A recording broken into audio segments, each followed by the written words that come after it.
안녕하세요, 김호준입니다. 제발 안 왔으면 좋겠다.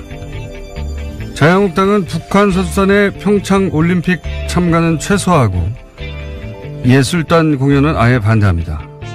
공연을 통해 북한의 체제 선전이 된다는 거죠. 단일팀 역시 반대 사안을 IOC에 보냈습니다. 평창올림픽 남북 단일팀 추진 합의, 여야는 특별법 제정을 통해 평화올림픽이 될 수 있도록 남북한 단일팀 구성 및 공동훈련 조직을 함께 노력한다. 2011년 8월자 기사입니다. 당시 여당 한나라당은 현재 자신들이 반대하는 모든 내용을 먼저 제안했었죠. 단일팀도 마찬가지입니다. 여야 여성 국회의원들은 평화올림픽을 위한 북한 선수단 참가를 촉구하며 올림픽 조직위원장에게 공개 서한을 보냈었습니다. 이 명단에는 자유한국당 의원들도 당연히 포함되어 있죠. 불과 한 달 전입니다. 북한 체제 선전 때문에 안 된다는 말은 더 웃깁니다. 남한에서 열리는 올림픽 자체가 북한 전역에 중계되는 게 서울, 강릉 두 곳의 북한 공연과는 비교도 할 수 없는 남한의 체제 선전 아닙니까? 김어준 생각이었습니다.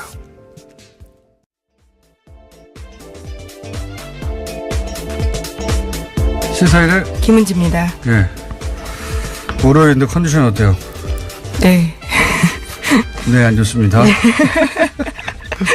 예, 좋도록 노력하겠습니다. 좋도록 노력하겠습니다. 네. 어떠신가요? 저는 항상 안 좋습니다. 아침에는. 예. 이 장단기 기억 상실.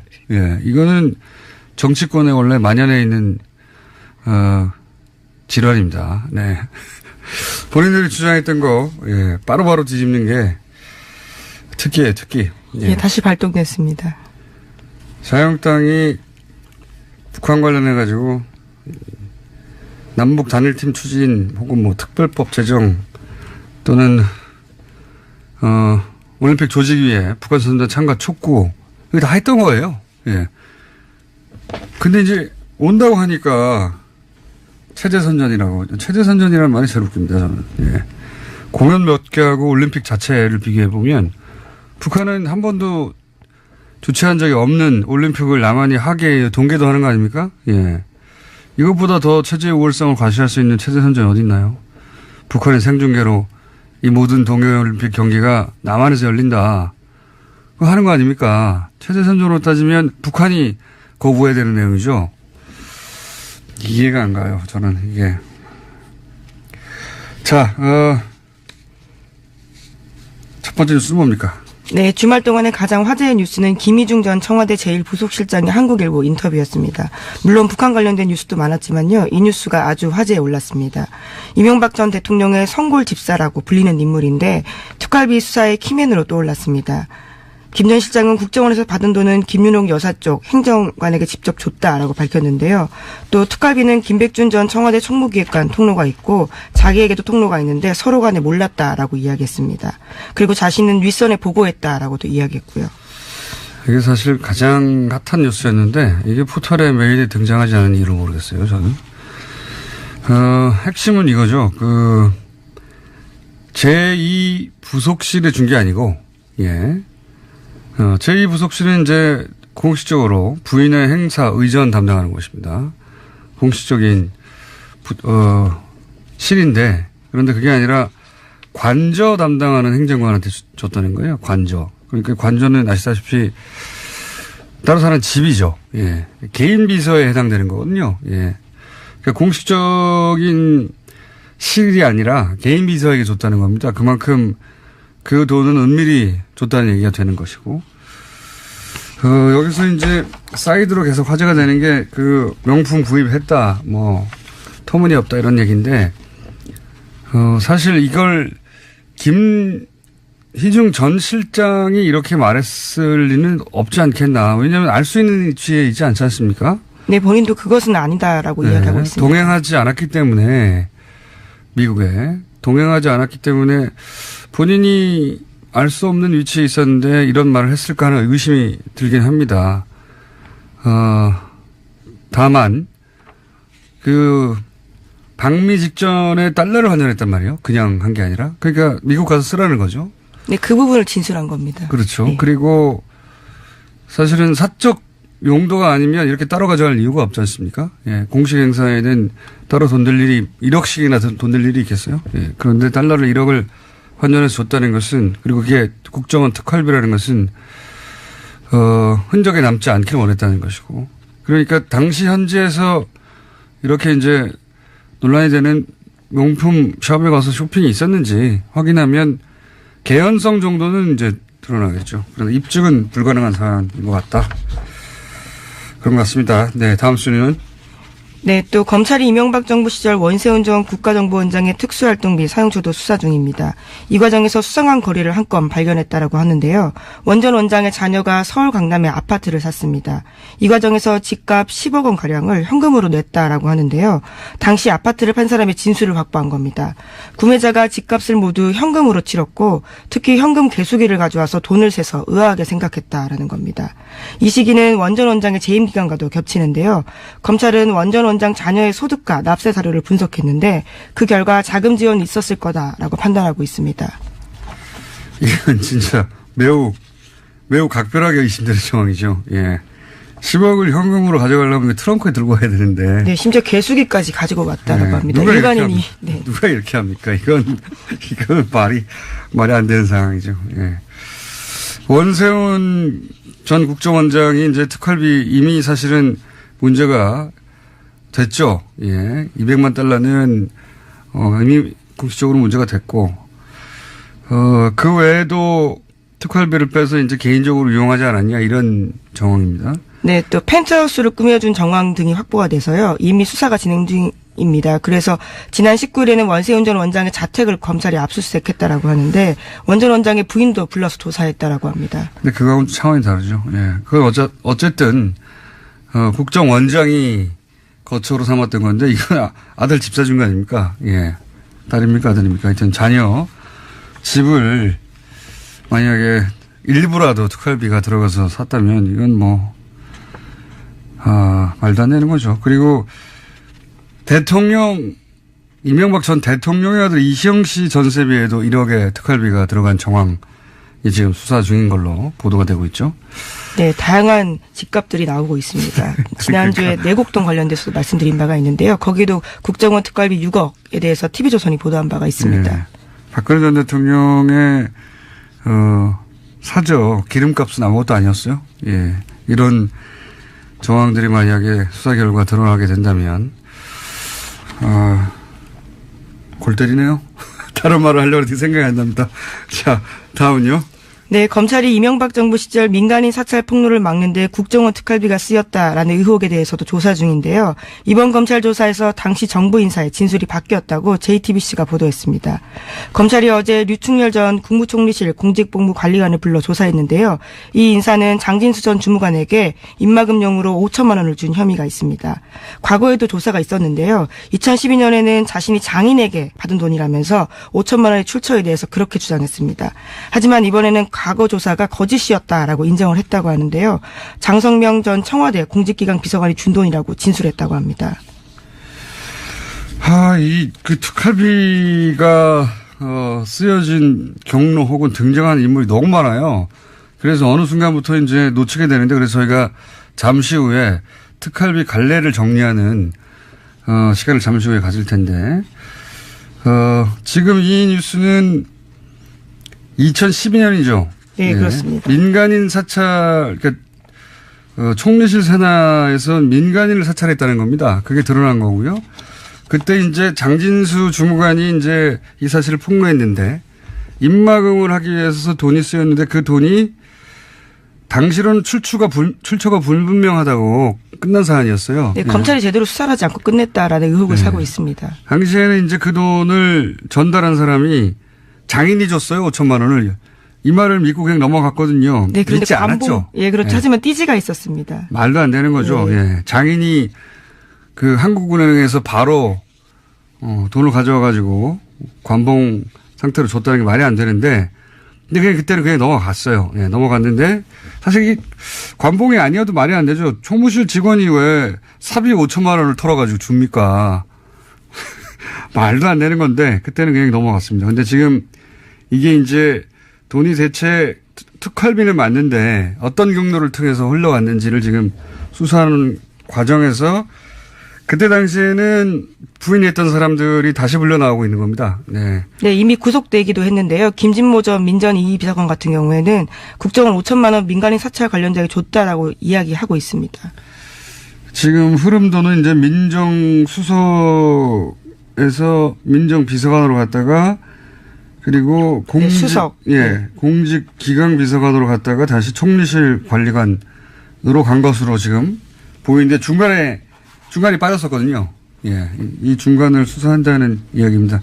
이름은 많이 등장해가지고 헷갈리시겠지만 흐름은 그렇습니다. 민정수석을 통해서 민정비서관으로 가고 다시 민정의 또 비서관으로 갔다가 총리실로 넘어가서 그것이 폭로했던 장진수 전 주무관에게 건너진 거 아니냐. 근데 중간에 원래는 장인이 줬다고 했던 사람. 네, 출처를 그렇게 둘러냈었습니다. 네, 그렇게 해서 넘어가 버렸는데 다시 수사는 중인 겁니다. 네, 이명박 정부가 저지른 범죄 혐의를 덮기 위해서 꼬리 자르기 위해서 국정원 돈까지 쓴 거였던 거죠. 예, 당시 민정수석이 이제 권재진 전 나중에는 법무부 장관이 됐죠. 예, 법무부 장관. 이럴 경우에는 이제 권재진 전 법무부 장관도 소환될 수도 있습니다. 예. 왜냐하면 당시 이 민정수석이었기 때문에. 네, 윗선 지시 당연히 밝혀야 되는 부분이기 때문에 부를 것으로 보입니다. 자, 다음으로 넘어가기 전에 갑자기 또 생각이 났는데 저는 이 보수가 남남 갈등, 이게 남남 갈등이거든요. 남남 갈등을 북한이 유발한다고 하는데 보수가 유발하고 있는 거예요. 예. 게다가 불과 몇 개월 전까지만 하더라도 전쟁 날 거라고 그렇게 걱정하고, 미국이 전쟁까지 옵션으로 놓고 있다고 연일 보수 매체가 보도하지 않았습니까? 보수 정치권도 그렇고. 그러면 지금 너무 반겨야 되는 거잖아요. 정말로 그렇게 전쟁을 걱정했으면, 이제 전쟁 안 하고 손수단 보낸다고 하니까 정말 반겨야 되는 거죠. 누구보다도 보수 매체와 보수 정치권에서. 예. 왜 오지 말라고 합니까? 최소한 앞뒤는 맞아야 되잖아요. 말이 안 돼요. 자, 다음 뉴스는요. 네, 다스가 부도 가능성을 놓고 내부 논의를 벌였다라고 일요신문이 보도하고 있습니다. 지난 10일 다스 경영진의 비공식 회의를 보도한 건데요. 문건까지 입수했습니다. 은행권 신규 대출이 불가능한 상황이라면서 부도 가능성을 언급한 건데요. 1월 중 만기가 들어오는 어음을 막지 못할 경우에 부도가 날 수 있다라는 겁니다. 게다가 일부 간부급의 경우에는 월급 지급이 불가능하다라고 통보도 해놨다라고 하는데 또 다음 날인 11일에는 노조에다가 공문을 보냈는데 자금 상황의 어려움으로 인해서 중대한 경영 위기의 기로에 마주하고 있다라는 주장까지 있습니다. 이 고위부도설은 뉴스공장에서 대략 2주 전쯤에 한번 예견했었던 것 같은데, 예, 요런 작전은 제가 아주 잘 알거든요. 예, 전문 영역입니다. 건실한 기업이 이제 정권의 정치보복 수사에 의해서 망가졌다. 이렇게, 말하고 싶은 거죠. 예. 지금, 그래서 다스가, 부도라는 게 대단한 게 아닙니다. 어음을 그냥 결제 안 하면 부도가 나는 거예요. 예. 통상은, 부도가 나지 않기 위해서 노력하지만 고의 부도를 낼 때도 있거든요. 예, 여러 가지 목적으로. 회사가 매출이 없다든가 또는 정말로 경영이 어려워서 부도난 경우도 있는데, 다스는 지금 그런 상황은 아닌데, 어음 결제만 안 해버리면, 은행에, 어음 결제만 안 하면 부도가 나는 상황이기 때문에, 그런 상황으로 갈 수도 있다. 예. 굉장히 의도된 경영난이거나 과장된 거다라는 이야기가 나오고 있습니다.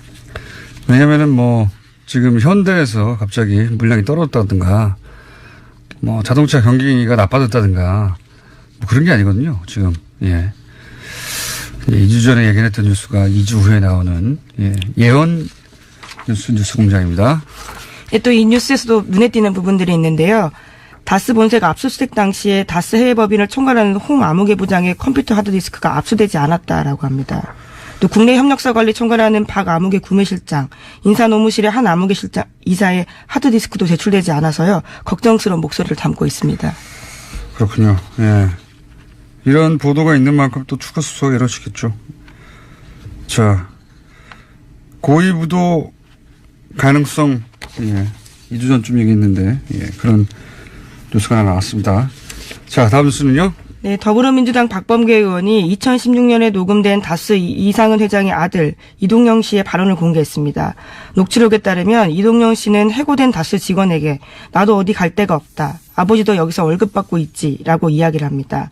이상은 회장이 소위 바지 회장임을 인정하는 발언들을 하고 있는 건데요. 또 다스가 거래업체에서 받은 리베이트가 이명박 전 대통령에게 전달됐다는 의혹도 담겨 있습니다. 자, 좀 전에는 다스가 아플 예정인 뉴스가 나왔고요. 예, 이번에는, 이상한 회장, 예, 명부상 소유주죠. 예, 최대 주주인데, 지금 박범계 의원이 공개한 녹취록에 따르면, 이상한 회장, 그러니까 준재벌입니다. 그 다스 규모로 볼 때. 준재벌의 아들 이동영 씨가 나도 월급 받고 아버지도 여기서 월급 받는다. 라고 하는 녹취록이 나와버린 거죠. 그러니까, 월급 사장에 불과하다. 예, 이런 말인 정황이라고. 스스로 이야기하고 있는 녹음이기 때문에요. 네. 이건 누가 물어보는 게 아니라 본인이 누군가한테 하는 얘기가 담겨서 아마 그 상대방이 아마 당시에 이유는 조금 확인이 되지 않았는데 녹음을 했나 봅니다. 녹음을 해서, 공개한 내용입니다. 박범계 의원이 공개했고요. 예. 사실은 3주 전쯤에 제가 진행한 팟캐스트에서 공개됐던 내용인데, 예, 박범계 의원에 의해서 공식적으로 언론에 보도되고 있습니다. 뭐, 월급 사장 아니냐는 정황 혹은 뭐 주장은 굉장히 많았는데, 예. 네, 그렇죠. 결제하지 않으면 500만 원 이상을 쓸 수 없었다라는 이야기들은 꽤 나온 바가 있습니다. 네. 근데 이제 직계 가족에 의해서 본인 입으로 이런 주장은 아니죠. 이런 이야기가 나온 건 처음이죠. 여기에 대해서 이제 이명박 전 대통령 측은 대응할 가치도 없다 이렇게 했더라고요. 예. 대응할 방법이 없죠. 가치가 없는 게 아니라 대응을 할 수 있으면 했겠죠. 예. 대응할 방법이 없습니다. 이렇게 말을 한 건 사실이니까요. 네, 또 수없이 나온 이야기이기 때문에 새삼스러울 것도 없다라고 이야기도 반박하고 있습니다. 네, 새삼스러울 것도 없고 사실이 아닌 걸 말하기 때문에 대응할 가치가 없다고 했는데, 예. 단어를 바꿔야 됩니다. 방법이 없는 것으로. 자, 다음 뉴스는요? 네, 평창 동계올림픽에 참가할 북한 선수단 규모가 아이스하키와 쇼트트랙 등 5개 세부 종목에 선수 22명으로 최종 확정됐습니다. 남북한은 개막식과 폐식식에서 코리아라는 이름으로 한반도기를 들고요. 공동 입장합니다. 또 단일팀의 영문 추가 어로는요. COR으로 결정됐습니다. 또 생각나네요. 아마 지금도 검색하면 포털에서 금방 확인할 수 있을 텐데 2014년 때 아시안게임 때 그때도 북한 응원단 왔었거든요. 예. 사실은 우리가 세세히 다 기억을 못해서 그렇지 북한 응원단 굉장히 많이 왔어요. 많이 왔는데 박근혜 전 대통령 때 아시안게임 할 때도 왔습니다. 그때 왔는데 북한 응원 나선 새누리당 의원들 검색하면 사진 쫙 나옵니다. 지금 SNS에 꽤 돌고 있습니다. 그러니까요. 저도 봤는데요. 북한 응원단하고 나란히 앉아가지고 아주 좋아하고 있어요. 제가 당신은 새누리당이죠. 예, 새누리당 의원들이 북한 같이 응원하면서 북한을 응원합니다. 예, 난리가 났겠죠. 지금 만약에 거꾸로 하고 있으면 장단기 기억 상실입니다. 자, 다음 뉴스는요. 네, 네이버가 경찰에 수사 의뢰를 했습니다. 댓글을 이용해서 여론 조작이 벌어지고 있다라는 주장이 있어서인데요. 만약에 그렇다면 포털 사이트에 대한 업무 방해가 된다라고 보기 때문에 경찰에 수사해달라고 했습니다. 관심사네요. 근데 네이버가 먼저 이제 경찰에 수사 의뢰했다는 거죠. 예. 그런데 네이버 측에서는 이제 누군가 일부러 그랬다면 그것은 업무방해, 네이버의 업무방해 맞죠. 혐의가 있으니 수사해 달라는 건데 네이버가 여기서 단순히 피의자이기만 한지 따져볼 정황도 꼭 살펴봐야 한다고 하는 것이 뭐 인터넷상에서 많이 돌고 있습니다만 여러 가지 방식인데 이런 것도 있거든요. 예를 들어서 어떤 기사가 있는데 그 기사가 이제 그 메인에 노출될 기사예요. 그런데 정부의 우호적인 댓글이 달려 있었어요. 근데 1보, 2보 이런 식으로 기사가 바뀌지 않습니까? 판갈이. 똑같은 내용 기사인데 이제 2보가 됐는데 짧은 시간 내에 정반대로 부정적인 댓글이 많아요. 그런데 1보, 2보 내용은 하나도 바뀐 게 없어요. 그럼 일보가 그냥 걸려 있으면 되는데 이보로 바꾼다. 부정적인 댓글이 많아 있는. 이런 식의 이제 의혹이 있습니다. 물론 네이버에서는 당연히 일보에서 이보로 바뀌었으니 판결을 했다고 할 수도 있고, 예. 근데 똑같은 내용이기 때문에 기사가 한 토시 하나 틀리지 않고, 똑같은 기사를 이보로 바꾼 다음에 부정적인 댓글이 많은 기사를 노출한 거 아니냐 이런 의혹도 있죠. 네, 따져볼 근데 게 그 많을 것 같습니다. 부분까지 이번 경찰 수사에 포함될지는 모르겠습니다. 그러니까요. 자, 오늘 여기까지 해야 될 것 같습니다. 자, 단기 기억 상실은 이번 가려가 필요하다. 예, 걱정된다. 시사인의 김은지였습니다. 감사합니다.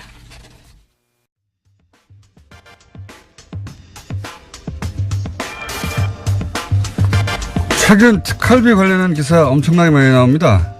그런데 사건도 복잡하고 이름도 많이 등장하고, 예. 인물들의 직책도 많고 해서 오늘 이 특활비 관련해서 정리하는 시간을 잠깐 가져보려고 합니다. 한겨레 21의 밉상 하영 기자. 네, 안녕하세요. 한겨레 21 하영 기자입니다. 본인이 스스로 얘기하죠. 한겨레 21의 밉상 하영입니다. 이렇게. 다시 한번 소개해 보세요. 예. 저희 아버지 어머니가 듣고 계십니다. 저도 귀한 자식이었어요. 자, 밉상 하영 기자. 자, 특활비 관련해서 네. 너무 많아요. 양상이. 예. 그 전개 양상이. 그렇죠. 그리고 이름도 외우기 힘든데 이름이 많아서. 이름은 중요하지 않습니다. 예. 예. 그러니까 제 말이 그 예. 말인데. 네. 게다가 직책도 워낙 길잖아요. 이런 게. 네. 그러니까 어느 순간 포기하게 됩니다. 뉴스 따라가기를. 예. 그러니까 이제 큰 갈래를 좀 잡아보죠. 예. 두 가지, 그러니까 투 트랙으로 좀 정리를 했으면 좋겠는데요. 그게. 예. 하나는 청와대 안에서 누군가의 살림살이, 예. 사적 용처를 위한 예. 살림돈 이 정도, 살림돈 이 정도. 사적 유용. 예. 사적 유용. 예. 사적 유용 갈래가 하나 있다. 하나가 있고 예, 또 하나는 또 하나가 급할 때 쓰는 급전 갈래. 예, 급전 갈래가 있다. 급전 갈래가. 이 갈래가 최근에 튀어나온 민간인 사찰 갈래입니다. 자, 그러면 급전 갈래가 민간인 사찰하다가 들켰어요. 예. 예, 들켰는데 이제 폭로를 한다고 하니 네. 입막음을 해야 된다. 네, 거기부터 가볼까요? 예. 그거부터 한번 가보죠. 당시에 민간인 사찰. 예, 민간인 사찰 의혹을 간단하게 좀 정리를 하고 넘어갈 것 같은데요. 그 국무총리실 산하에 공직지원윤리관실이라는 조직을 두고요. 경찰이나 사정기관에서 파견을 받아서 예. 민간인을 포함한 민간인 사찰이라고 민간인만 사찰한 거 아닙니다. 예. 당시 한나라 민간인도 사찰했다. 그렇죠. 민간인도 사찰 사건입니다. 예. 언론계, 정계, 관계 등 전방위로 사찰한 사건이거든요. 그리고 해외 언론에서는 제2의 워터게이트라고 뉴욕타임스에서 얘기한 적이 예, 있습니다. 당연히 그럴 수밖에 없는 게 이제 국무총리가 그거 하라고 있는 곳이 아니고 그렇죠. 실이. 예. 근데 그 안에 이제 별도의 은밀한 비밀 조직을 만들어 놓고 네. 거기서 이제 자신들이 찍은 네. 공직자건 공직자가 아니건 간에 자신들이 찍은 사람을 계속 추적해서 사찰한 거죠. 예. 불이익을 주고. 검찰 수사는 두 번 이루어졌습니다. 예. 처음에는 2010년 이 사찰을 중심으로 이루어졌고요. 2012년에 재판 과정에서 증거인멸 과정이 있었다라는 폭로로 예. 그 장진수 전 주무관이죠. 여기서 폭로가 드러나면서 두 번 이루어졌는데 5천만 원은 두 번째 폭로에서 그렇죠. 나옵니다. 그때 유명한 언론에 등장한 단어가 이제 디가우징입니다. 디가우징입니다. 예. 전혀 생소한 용어였는데 디가우징이라는 단어가 언론을 뒤집었죠. 예. 여기서부터 이제 이름이 많이 나오는데요. 예. 최근에 등장한 이름부터 정리를 해보겠습니다. 김진모 전 민정 2비서관이 인정한 5천만 원인데요. 예. 예, 이 5천만 원은 관봉에 담겨져서 장진수 전 주무관에게 전달된 것으로. 이게 벌써 주무관 이런 거 우리 익숙하지 않은 용어입니다. 그렇죠. 비서관, 주무관 예. 굉장히 많이 나와요. 관리관도 나오고. 예.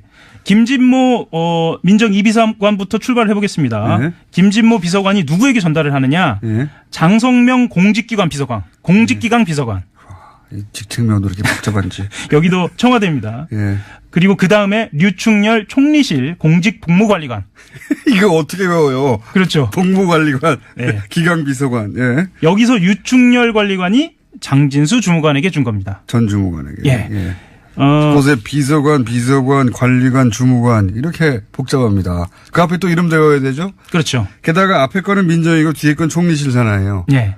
헷갈립니다, 이거. 예. 이게 왜 이렇게 개통 없이 왔다 갔다 했나 보면은요. 둘 중에 하나죠. 하나는 이 사람들이 일사불란하게 움직였거나 또 하나는 급전 쓰다 보니까 이리저리 퉁치다가 이렇게 됐거나. 크게 보면 청와대 민정에서 총리실 넘어간 거예요. 그렇죠. 크게 보면 그런데 사람들이 막 왔다 갔다 합니다. 예. 자, 크게 보면 청와대에서 사건이 터진 총리실로 돈을 보냈다. 예.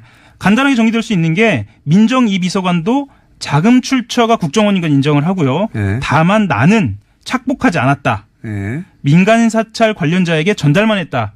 그러니까 단순 전달자라는 거를 지금 주장하고 있고요. 예. 그 장성명 공직기강 비서관 같은 경우에는 나는 지시를 받고 단순히 전달하기만 했다라고 진술한 것으로 알려져 있습니다. 그러니까 이 사람도 전달자라고 하는 그러니까 거예요. 청와대 쪽에 있던 그 비서관들은 나는 전달만 했어요. 예. 이게 나왔고 그리고 나서 이제 돈을 당사자한테 직접 준 국무총리실. 네. 국무총리실에 있던 유충렬 관리관은 이거 장인이 준 겁니다. 2012년 당시에 예. 그랬습니다. 장인이 준 겁니다. 하고 이제 그래서 수사는 거기서 끊어져 버렸죠. 아예. 청와대 위로 안 올라갔어요. 그때. 당시 검찰은 장이 준 것으로 믿었어요. 믿었다기보다는 그냥 여기서 끝내자. 그러니까 예. 당신은 총리실에서 끝내버린 겁니다. 이야기를. 맞습니다. 이게 청와대까지는 안 올라가고 민정까지는 안 올라가고 끊어졌던 것이 이제는 거꾸로 내려왔거든요. 지금은. 그렇죠. 수사가. 그러니까 장인이 준 돈을 본인이 조폐공사에서 찍은 관봉으로 그냥 묶여진 상태에서 그러니까요. 한국은행에서 한 번도 쓰지 않은 이 관봉으로 5천만 원을 넘겨줬다. 장인이 그 한국은행 장이라든가 조폐공사 사장이면 가능할지도 모르겠습니다만은 예. 어쨌든 그런 상태였는데 검찰은 그걸 믿어준 거죠. 예. 여기서 게다가 장인은 사망한 상태입니다. 그렇죠. 예. 보통 이모 할머니나 장인 핑계를 많이 대죠. 예. 특히 사망하신 분들 네. 등장하게 되는데 예. 그렇게 사건이 덮였다가 이번에는 거꾸로 내려온 겁니다. 거꾸로 이게. 내려온 거예요. 예. 청와대 쪽에서부터 타고 내려와가지고 이 돈이. 예. 예. 여기서 중요한 거는 지시를 받고 그랬다라는 거예요. 그래서 지시라는 말이 등장하거든요. 예. 그러면 지시라고 하면 비서관 위에 지시를 할 수 있는 사람들이 여러 사람이 있지만 대표적으로는 당시 권재진 청와대 민정수석이 있고요.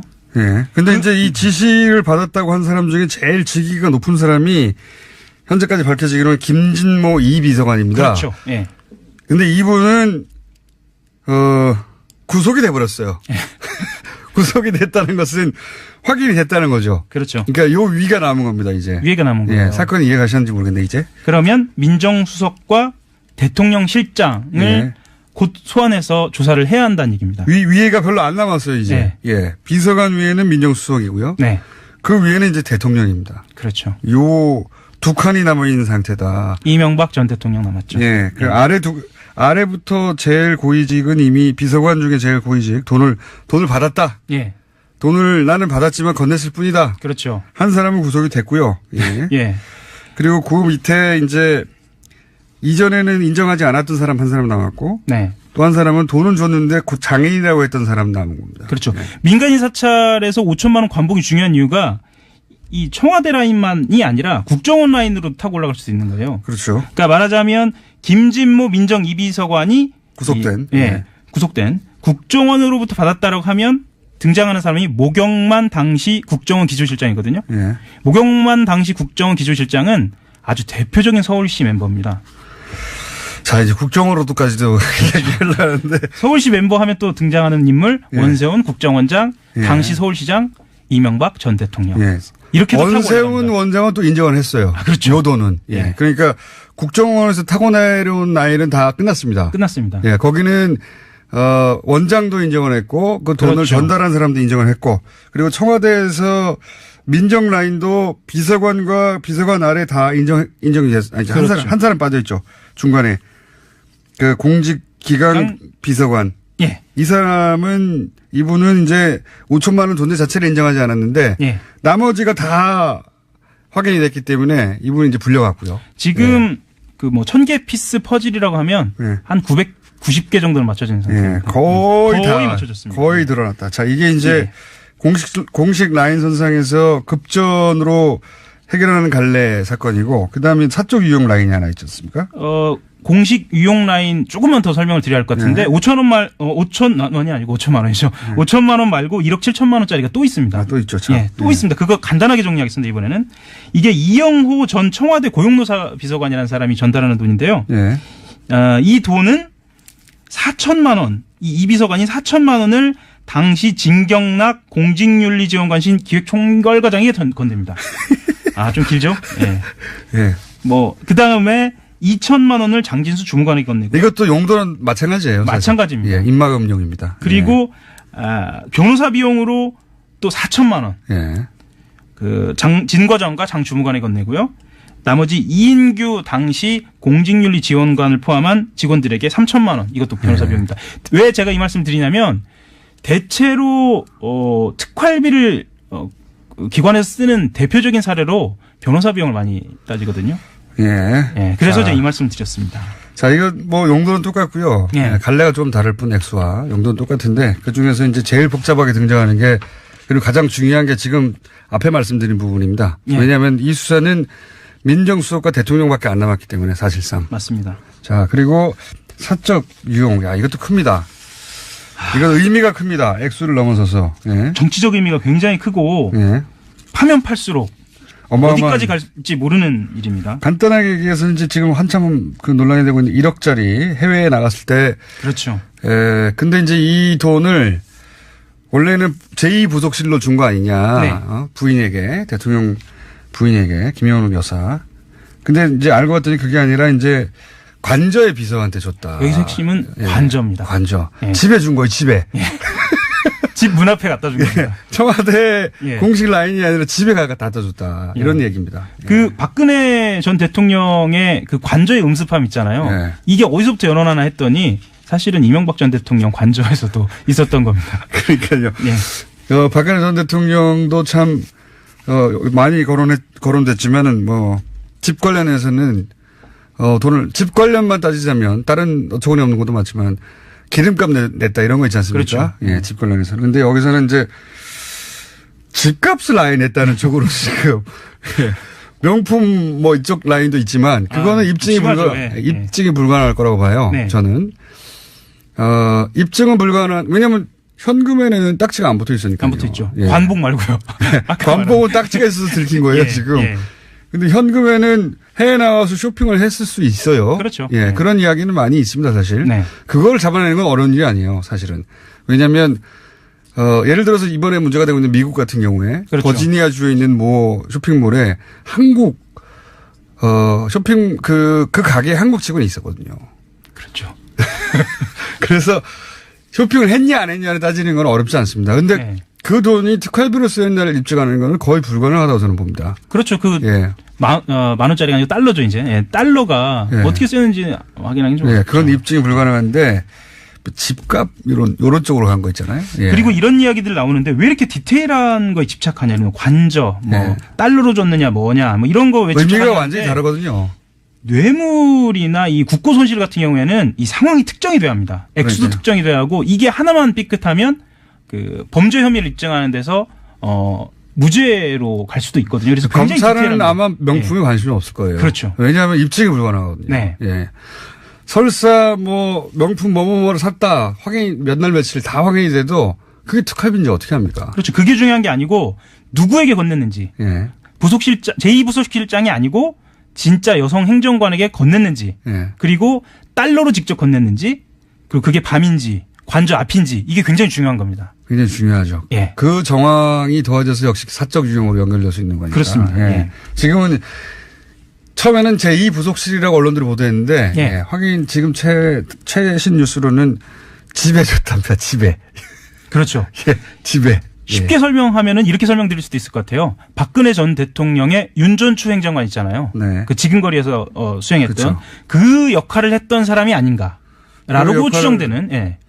이름은 나오지 않고. 그렇죠. 여성 비서입니다. 예. 여성 비서한테 건넸다. 그 집에 가서 줬다 이런 얘기입니다. 예. 청와대 하니까 굉장히 공식적이고 무슨 제2부속실 하니까 굉장히 공식적인 라인 맞아요. 그렇죠. 의전과 행사를 담당하는. 근데 그게 아니라 관저 집에 가서. 예. 집에 가서 집 지키는 사람한테 줬다 이런 그렇죠. 얘기입니다.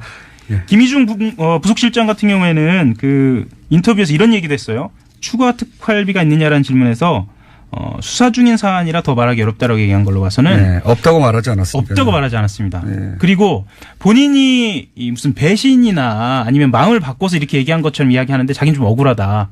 검찰이 아주 탄탄하게 수사를 했다. 이런 이야기도 했거든요. 네. 그리고 이제 집값으로 흘러가는 정황들 있지 않습니까? 네. 요 시간이 다 돼가지고 아, 예, 예. 30초 만에 끝내야 되겠는데 원세훈 전 원장 집값과 네. 그리고 이제 이명박 전 대통령의 아들 이시영 씨의 전세금이라든가 집값 그렇죠. 이쪽으로 들어간 정황들이 또 있어요. 딱 떨어질 가능성이 있죠. 큰일 났습니다. 예. 큰일 났다. 지금 예. 강남 집값이 엄청 오르고 있기 때문에요. 이 분노가 예. 예. 집값에 들어간 게 확인되면 이게 진짜 건드리는 예. 국정원 특활비가 자기들 집값에 큰일 나는 거거든요, 이거. 부동산 투자도 아니고 자, 세금 가지고 여기까지. 투자. 예. 예. 밉상. 하호영 기자였습니다. 예. 한겨레 21 하호영 기자였습니다. 감사합니다. 집값을 한 번 더 들어가시죠. 자, 하영 기자 아직도 안 나와가지고 말 나누고 있었습니다. 북한 점검단, 예.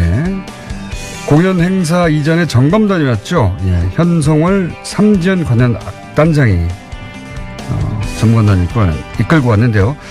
정세현 전 통일부 장관, 까칠한 장관님 연결해서 이게 지금 어느 정도 잘 되고 있는 건지 한번 여쭤보겠습니다. 안녕하세요, 장관님. 예. 네네. 똑같이 저러다고. 자, 예. 여러 가지 남한 쪽에서는 이제 여러 가지 논란도 있고 갈등도 있는데, 예, 그 중에서 최근에 가장 큰 논란은 자유한국당 나경원 의원이 IOC에 단일팀 구성 반대한다는 서한을 보냈습니다. 예. 예. 북한이 올림픽을 체제 선전적으로 활용하려고 한다. 예. 요거 어떻게 보십니까? 우선. 한 10년, 11년쯤 됐나요? 2010년 6월 29일 날 당시 나경원 의원이 여당일 때, 여야 의원 284명이 공동 발의한 2010년 평창올림픽 유지 지지 결의안이라는 게 있습니다. 네. 거기 보면은 결의안 2항에 세계 유일의 분단국인 대한민국의 평창에서 동계올림픽이 개최될 경우 동북아 평화와 인류 공동 발전에 공동 번영에 크게 기여할 것이다. 예. 뭐 이런 얘기를 했어요. 예. 그런 구절이 들어가 있어요. 여기 지금 그다음에 또 미안합니다 이거 2011년 12월 29일 날 국회에서 통과된 평창 올림픽 특별법 지원 특별법에 보면은 거기 85조 2항에 남북 단일팀 구성 등의 합의가 이루어지면 지방자치단체와 정부는 행정적, 재정적 지원을 할 수 있다. 이렇게 규정이 되어 있어요. 한나라당이 그때 당시에 추진한 겁니다. 그렇죠. 한나라당이 여당일 때. 예. 그렇기 때문에 지금 이명박 대통령도 다스 문제 관련해서 지금 평창올림픽 내가 유치했는데 나를 이렇게 어렵게 할 수 있느냐는 얘기 할 정도로 지금 평창올림픽 유치 관련해서 당시 여당이 발의안도, 지지 결의안도 내고 특별법. 지원 법안도 예. 만들었는데, 특별법도 만들었는데, 예. 여기 보면은 이게 북한 체제 선전에 기여한다는 얘기가 없어요. 세계 유일의 분단국인 한국에서 이게 열리면 동북아 평화와 인류 공동 번영에 기여할 것이다. 이렇게 얘기를 했고, 단일팀이 되면은 행정적인 지원을 정부가 해야 된다. 예, 재정적 지원까지 해야 된다는 얘기를 했는데, 왜 지금 이제 와서 이러는지 모르겠어요. 양반들은 무슨 기억 상실증에 걸렸나? 아니, 그러니까 지금은 법대로 하는 거고요. 그 법이 네. 바로 지금 반대하고 있는 자유한국당의 전신을 한나라당 때 자신들이 만든 겁니다. 그렇죠. 예, 그 법에 의해서 지금 진행되고 있는데 지금은 아니, 불과 지금 10년도 안 된 일을 이렇게 잊어버리면 어떡해요? 자, 이건 어떻습니까? 지금 현송월 단장에 와서 점검하고 있고, 그리고 경의선 육로로 오고, 마식령 스키장 둘러보고 하고 있는데, 이게, 남북 관계에서 어떤 의미가 있는 겁니까? 2002년 9월부터 2005년까지 해가지고, 경의선 철도도로, 동해선 철도도로를 연결을 해놨습니다. 예. 그리고 2005년 10월 25일 날 당시 미 국무부 장관이었던 콜린 파월 장관이 서울에 와가지고 기자들하고 인터뷰를 하면서 이런 얘기를 했어요. 내가 인공위성 사진을 통해서 보니까 한반도의 그 가운데를 가로지르는 철조망, 비무장지대를 뚫고 남북으로 두 갈래의 피스 익스프레스웨이가 연결되어 있더라. 동해선, 서해선을 얘기하는 겁니다. 매우 감동적이었다. 왜냐하면 그 콜린 파월 국무장관은 당시 국무장관은 이걸 피스 익스프레스웨이라고 그랬어요. 그러니까 그 뒤에 이것이 개성공단 출퇴근로, 금강산 관광로로 쓰였었는데 이제 서해선은 지금 개성공단 막힌 지 2년 조금 못된 시간에 뚫리게 됐고 다시 동해선은 평창 쪽으로 해서 금강산하고 마식령 스키장 우리 선수들이 가잖아요.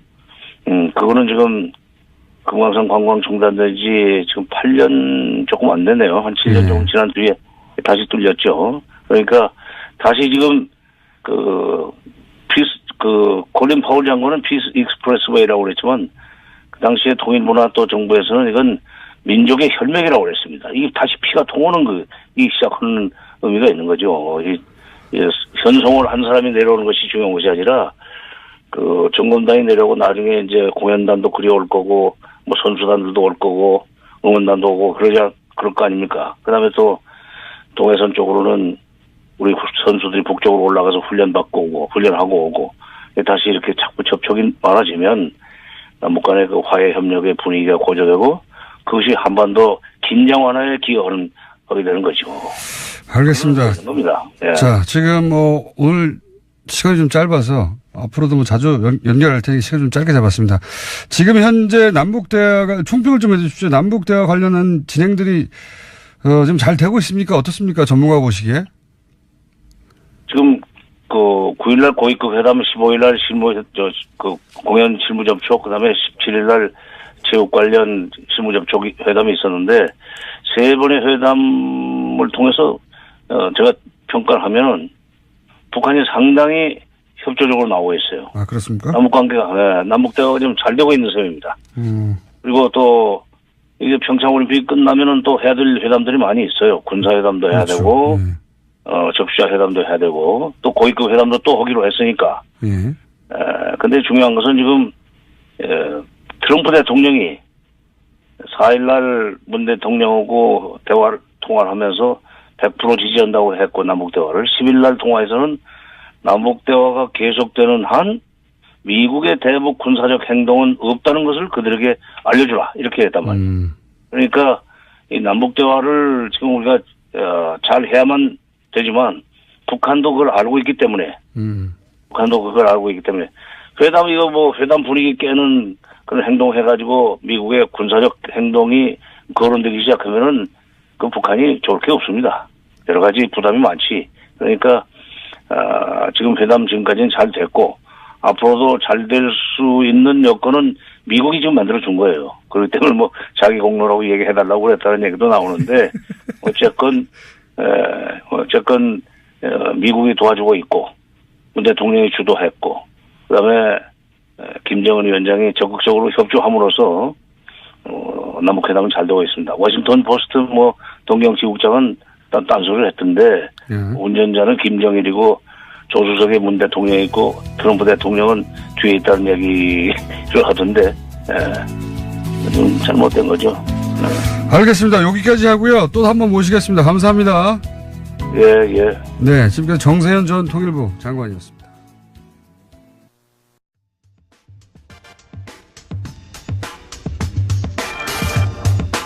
정치 대담입니다. 네. 3주 전에 했던가요? 네, 반응이 꽤 좋았습니다. 박시영 윈즈코리아 부대표 나오셨습니다. 안녕하십니까? 네, 반갑습니다. 박시영입니다. 네. 배종찬 리서치 본부장님 나오셨습니다. 안녕하십니까? 네, 덩치 배종찬입니다. 덩치는 두 분 다 덩치예요. 네. 우열을 가리기 힘든 덩치. 네. 다만 헤어스타일이 극단적으로 다릅니다. 네. 박시영 부대표님은 그다지 많지 않고요. 네. 배종찬 본부장님도 많지는 않은데 위로 번쩍 서 있습니다. 헤어스타일이. 힘을 많이 주셨네요. 네, 좀 힘있게 하려고요. 네, 영상으로 보시는 분이 있다면, 예, 극명한 차이로 보실 수 있습니다. 네. 힘이 많이 들어갔다. 자. 조금 전에 뭐, 잔디 인형 이렇게 꼭 이야기해달라고. 잔디 인형이요? 예, 쓰시려고 하다가 수줍게 지금. 네. 잔디 인형이라고 누가 저희 작가들이 그렇게 불렀습니까? 뭐, 주위에서 많이들 또 이야기를. 네. 뭐, 죄송합니다. 네. 손가락을 대면 찔릴 것 같을 정도로 서 있습니다. 네. 자, 큰 이슈들 몇 가지가 과연 지방선거에 어떤 영향을 미칠 것인가 한번 큰 틀에서 한번 짚어보겠습니다. 짚어볼 큰 이슈들은 일단 국민의당과 바른정당의 합당, 예. 그로 인한 정계 개편 과연 어떤 영향을 미칠 것인가. 그리고는 올림픽이 또 큰 게 있고요. 올림픽은 어떤 영향을 미칠까. 그 외에 비트코인을 비롯한 여러 가지 이슈들이 있습니다. 그런 몇 가지 이슈들은 또 영향을 미칠 것인가 한번 짚어보도록 하겠습니다. 자, 첫 번째. 이 한쪽은 합당하고 한쪽은 창당해서 사실상 분당이 이제는 뭐 기정사실화 되는 것 같습니다. 그렇죠? 네. 두 분이 보시기도 그렇죠? 네. 예. 저도 그렇게 보기 때문에 그 얘기는 더 기정사실로 하고 이렇게 가칭도 헷갈립니다. 통합개혁신당과 개혁신당. 원래는 통합신당이 이제 국민의당과 바른당의 가칭 신당의 명칭으로 불리다가 반대파들이 개혁신당이라고 하니까 예, 개혁이 또 들어갔어요. 그래서 통합개혁신당으로. 네. 헷갈립니다. 아무래도 개혁이란 말 자체가 주는 이미지가 좋기 때문에 네. 그걸 실그머니 붙인 것 같습니다. 네. 통합신당 하다가 통합개혁. 요거는 여론조사 같은 거가 예를 들어 통합신당과 개혁신당으로 붙었을 경우에 네. 사람들이 잘 모르니까 개혁신당 쪽에 반대파 쪽에 정당의 지지율이 많이 나올까봐 예. 붙인 게 아니겠는가. 지금 뭐 리얼미터 조사 보면 그 통합 반대 정당 개혁신당이 한 4% 정도 예. 뭐 잠재적 지지 정당. 근데 거기서는 반대라고 붙였기 때문에 부정적인 네. 이미지가 있는데 이름을 앞으로 우리도 개혁신당으로 불러달라고 하면 네.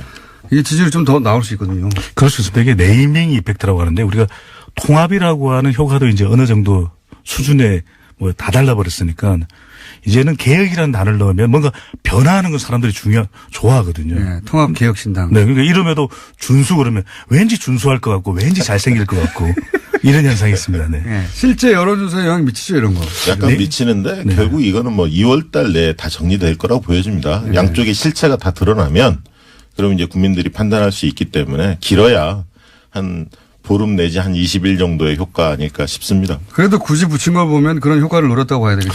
그렇죠. 처음에 이제 시작할 때는 우리가 이 통합 효과가 나타나야 되기 때문에 이름을 잘 붙이는 것도 중요하거든요. 그만큼 좋은 이름을 붙였을 때 어느 정도 출발이 순조로울 수 있다.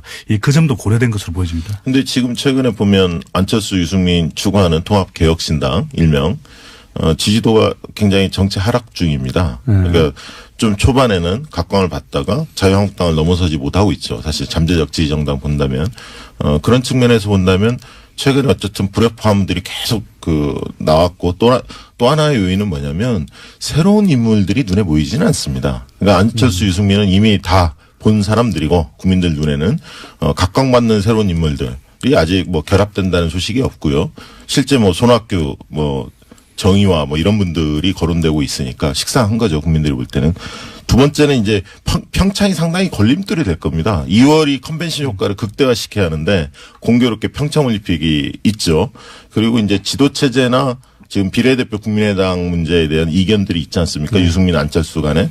이런 어떤 잡음들이 계속 좀 노출될 가능성도 있고 두 분 다 굉장히 고집스럽고 독선적이기 때문에 얼마나 조율이 잘 될지 이런 부분들도 순탄하지 않을 가능성이 높기 때문에 예. 이 정치 세력이 통합될 때 우리가 같이 춤을 춰야 된다 이런 이야기를 하거든요. 그 이야기는 통합 효과가 100% 오롯이 나타나려면 세 가지가 이제 이 손바닥이 마주쳐야 되는데 세 가지나 됩니까? 네네. 두 가지로 줄일까요? 네. 일단 들어보고 하죠. 갑자기 줄이면 첫 번째로는 이제 이 구성원 내에 예. 이 합이 맞아야 되는 것이거든요. 그건 당연한 거고요. 대표적인 인물.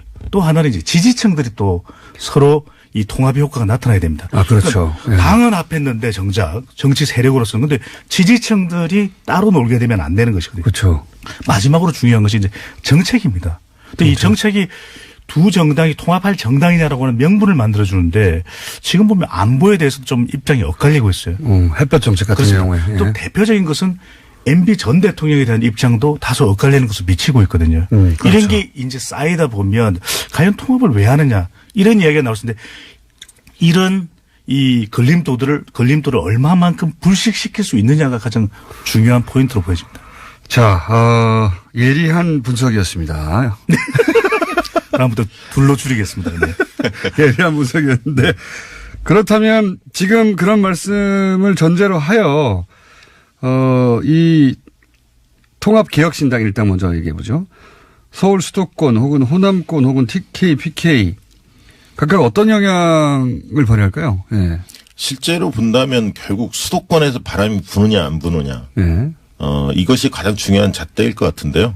결국은 안철수 서울시장 출마설이 계속 나오지 않습니까? 예.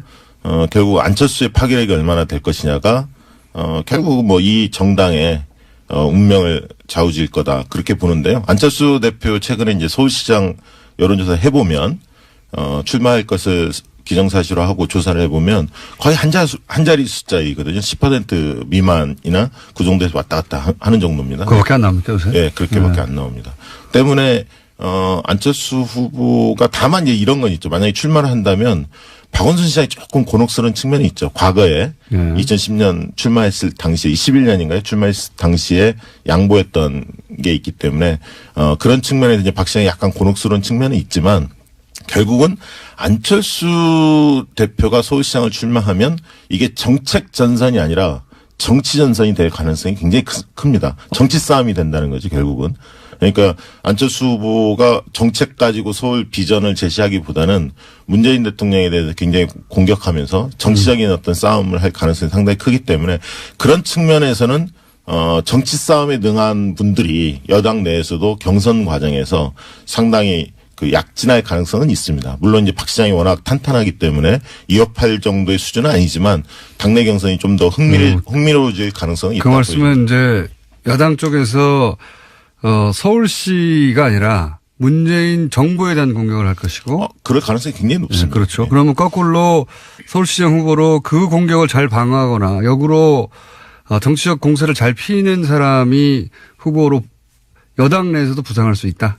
예, 여당 내에서 약간 올라올 가능성이 있다고 봅니다. 있다. 네. 그리고 국민의당과 이 바른정당, 통합정당이 지방선거에서의 어느 정도의 영향력 이 부분을 이야기할 때 지금의 상태를 먼저 저는 논해야 될 걸로 보여집니다. 그 이유는 지금 안 대표의 지지율도 내려가 있고 또 국민의당도 지지율이 한 자릿수 아니겠습니까? 바른정당도. 그렇다면 정말 선거 전반의 판세를 뒤흔들 것이냐 그건 아니라는 것이거든요. 그다음 과연 무엇을 노리느냐. 지금 개혁신당으로 통합 반대파가 떨어져 나가면 호남에서의 또 타격은 불가피합니다. 그렇죠. 그렇다면 또 영남으로 가보면 더불어민주당과 자유한국당이 양강구도를 지금 현재 지지율상 보이고 있거든요. 오히려 더불어민주당의 지지율상 더 높은 정도로 나타나고 있고요. 그렇다면 이 통합개혁신당, 국민의당과 바른정당이 합해진 정당이 무엇을 노리겠는가. 그래서 우리가 선거를 보면 이번 지방선거에서 광역단체장도 있지만 많은 지역에서 기초단체장, 광역의원 그리고 정당투표도 있습니다. 바로 여기가 이 통합개혁신당이 노리는 포인트가 될 수 있는 것이거든요.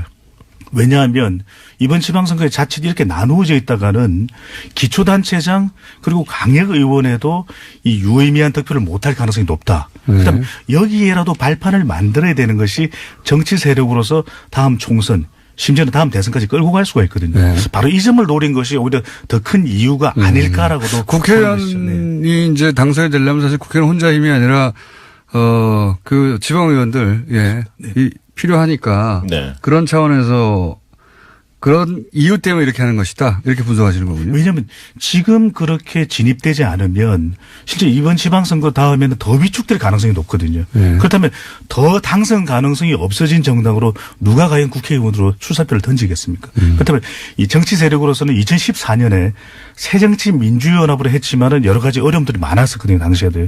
그렇다면 적어도 빨리 좀 들어가서 제대로 이 통합 정당으로서의 시너지 효과를 조금씩 만들어 가자는 것이 오히려 더 큰 이유로 볼 수 있다는 점이죠. 저는 그렇게 생각합니다. 결국 수도권에서 바람이 안 불면 영남이나 호남 뭐 충청 바람이 불 수가 없다. 통합개혁신당은. 그렇다면 결국 서울, 경기, 인천에 어떤 후보를 내느냐의 문제인데 지금 당장 그 자유한국당과 통합이 없다라고 표방하지 않습니까? 밝히고 있는데 연대가 없다 이런 얘기는 아직 안 꺼내고 있거든요.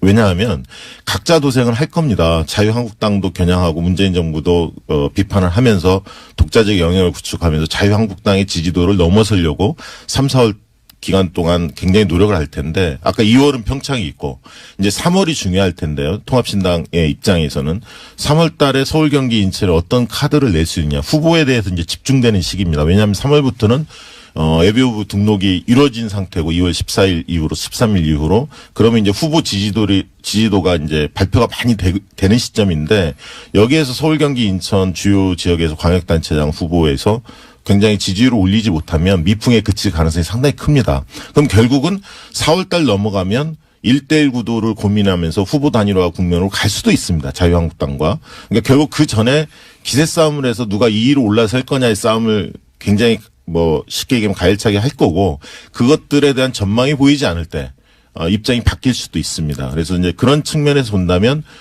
민주당 입장에서는 지금 이제 여러 가지 정황상 보면 상당히 유리한 국면에서 지방선거가 치러집니다. 문재인 정부 1년 만에 치러지는 선거고요. 하지만 긴장해야 할 대목이 있는 거죠. 지금 조중동이나 보수 언론들이 굉장히 그 비판의 강도를 높이고 있고요. 네이버 이런 댓글들도 보면 최근 흐름들이 많이 바뀌고 있습니다. 네, 그런 측면에서 또 한 가지는 뭐냐면 집권 1년 만에 치러지는 선거는 문재인 정부에 대한 중간평가를 이야기하고 있는데 대통령 지지도가 가장 결정적인데 최근 이제 지지도가 조금 하락하고 있죠. 대통령 지지도 평가에 있어서 1년 만에 치러진 평가는 대통령의 자세와 국정 운영 방향의 적절성 가지고 평가합니다. 대통령의 성과는 1년 만에 나오지 않기 때문에 성과나 경제 상황 가지고 평가하기보다는 대통령의 자세나 국정 운영 방향의 적절성 가지고 평가하는데 최근 이제 국정 운영 방향의 적절성 측면에서 여러 가지 정책 혼선이 있다 보니까 지지도가 좀 빠졌고요. 그런 측면에서 압도적 우위를 거둘 거다. 이런 어떤 자세는 오히려 피하는 게 좋습니다. 긴장을 가지고 겸손하게 임하는 게 집권 여당한테 유리할 거다. 그렇게 보고 있습니다. 이 선거에서 견제 심리가 나타날 수밖에 없는데 이 선거의 판세를 우리가 예측할 때 중요한 3대 이제 지표가 될 수 있는 것이 또 세 개입니까? 항상 세 가지입니다. 이게. 네. 네. 시험 준비할 때는 항상 세 가지가 많더라고요. 첫 번째로는 우리가 지지율이거든요. 대통령 플러스 정당입니다. 그 다음에는 구도. 마지막으로 이제 후보가 남는데 지금 대통령 지지율도 높고 정당 지지율도 더불어민주당이 독주하고 있는 상황이거든요. 구도로 보더라도 다른 구도.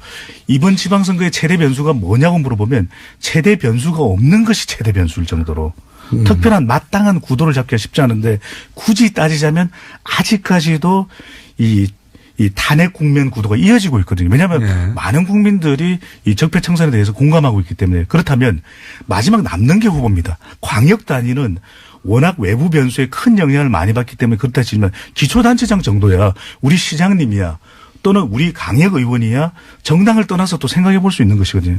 그런 점에서 저는 이 광역단체장의 변수보다도 물론 이것을 가지고서 많이 우리가 선거의 승패를 또 기준 삼기는 하지만 또 광역 의원과 기초단체장에 대해서 이 야당의 견제가 그래서 저는 이쪽에 더 초점을 맞추고 있는 것 아니냐라고 보여집니다. 저는 뭐 그 점에서 약간 생각이 다른데요. 그러니까 지금 배 본부장님은 광역단체장이 아니라 그러니까 뭐 서울시장이나 부산시장이나 이런 걸 보는 게 아니라 지방의원들을 보는 것이다. 예, 지금 이 통합당은 그렇게 보시는 거고 생각이 좀 다르신. 네, 좀 다르다고 봅니다. 역시 이제 광역단체장을 석권할 수 있느냐, 당선을 시킬 수 있느냐 없냐가 굉장히 중요한 잣대라고 보여지고요.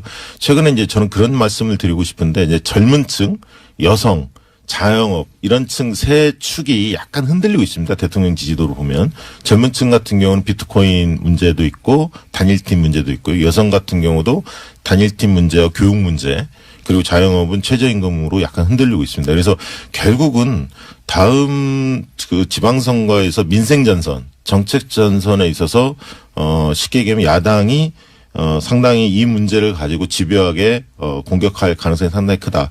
물론 이제 정치전선에서는 말씀하신 배 본부장님 말씀하신 대로 적폐청산에 대한 구도가 여전히 유지되고 있고 지방분권, 자치분권에 대한 개헌도 여당이 유리한 국면입니다. 지방분권하면 지역이 좋아지기 때문에 이런 긍정적인 측면이 있지만 민생전선에서 어떻게 잘 방어할 거냐. 저는 이제 그런 측면에서 오히려 민선 6기의 성과들이 상당히 있습니다. 그러니까 집권 여당 소속의 광역단체장이나 기초단체장이 일을 잘했다. 이런 평가 상당히 많거든요. 그래서 이제 그런 어떤 성공 사례들을 잘 제시하는 것이 중요하다. 그래서 내 삶을 위한 변화, 누가 잘했느냐라는 평가라는 측면에서 여당이 그런 부분들을 효과적으로 대응을 해야 한다. 이런 생각이 들고요. 한 가지 변수는 삼선 피로감이 좀 있다는 겁니다. 그러니까 삼선 단체장들이 여당도 있고 야당도 있는데 여당 쪽이 좀 더 많죠. 사실은. 그래서 삼선 피로감들을 어떻게 극복할 거냐. 그런 측면에서는 30대 새 인물들을 광역 의원 비례대표 이런 데서 파격적으로 좀 공천해야 한다. 그러니까 기존 인물들만 가지고는 한계가 있다. 식상한 측면이 있을 수 있기 때문에 젊은 피 수혈이 불가피하다. 저는 그렇게 보고 있습니다. 서울시장 삼선 피로감 있습니까?